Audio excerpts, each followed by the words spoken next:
Jeg hedder Ansel Thulberg. Jeg er ved at lave en film om fodboldspilleren Martin Laursen. Kom nu, Martin! Ja, men de skal ligge ordentligt i afleveringerne. Sker der, hvis Morten Olsen så det der, mand?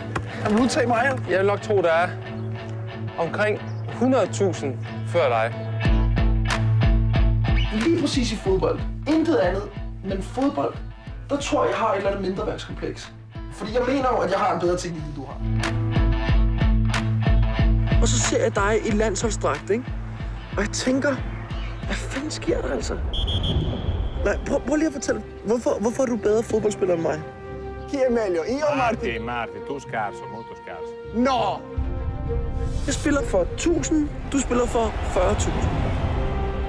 Han er jo blevet god, fordi han er flittig. Du er hurtigere i vendingerne, du er hurtigere i bevægelser. Men spilforståelse, synes jeg er bedre end dig. Så man skal have en god spilforståelse for os at nå topniveau. Jeg forstår ikke, der er så mange, der siger, at vi ligner hinanden, men jeg er 20 gange flottere, end han er. Hvad med Snygast?